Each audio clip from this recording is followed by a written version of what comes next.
नमस्कार, स्वागत है आपका न्यूज 18 के डिजिटल प्लेटफॉर्म पर। मैं हूं आपके साथ ईशा खान।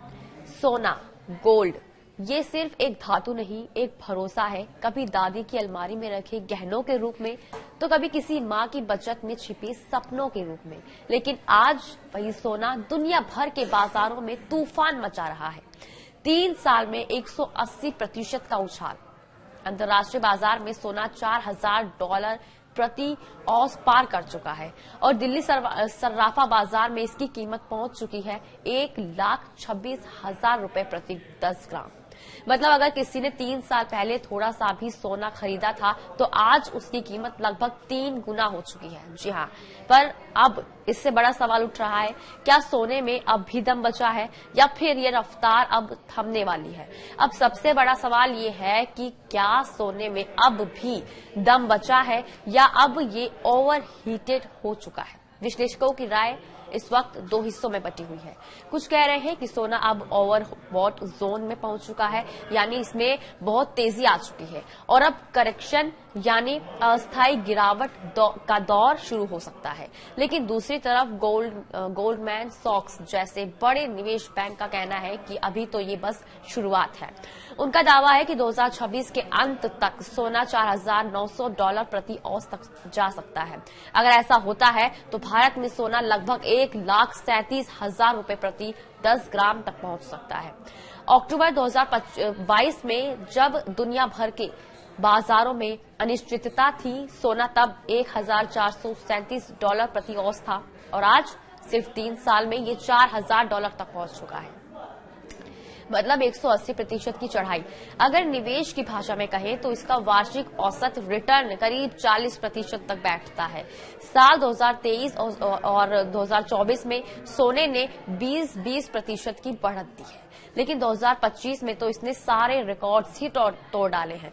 सिर्फ इसी साल के अंदर सोना 50% तक बढ़ा है। लेकिन आखिर ऐसा हुआ क्यों? सोने की चमक यूं ही नहीं बढ़ी, इसके पीछे कई सारी वजहें हैं। सबसे बड़ी वजह दुनिया की अनिश्चितता। हर तरफ युद्ध, चुनावी तनाव और मंदी की आशंका। लोगों ने अपनी बचत का ठिकाना वही चुना जहां उन्हें सबसे ज्यादा भरोसा मिला, यानी गोल्ड। फिर आया दूसरा बड़ा कारण। दुनिया के केंद्रीय बैंक वर्ल्ड गोल्ड काउंसिल के मुताबिक मई 2025 तक केंद्रीय बैंकों के पास 36,344 टन सोना जमा हो चुका है। जब बैंक खुद सोना खरीद रहे हो तो आम निवेशक क्यों पीछे रहे?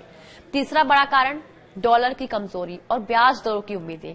जैसे जैसे डॉलर गिरता गया वैसे वैसे सोना और चमकने लगा और जब ब्याज दरें नीचे आती हैं तो निवेशक सोने की तरफ ज्यादा झुकते हैं, क्योंकि उन्हें वहां पर बड़ा बेहतर सुरक्षा महसूस होती है।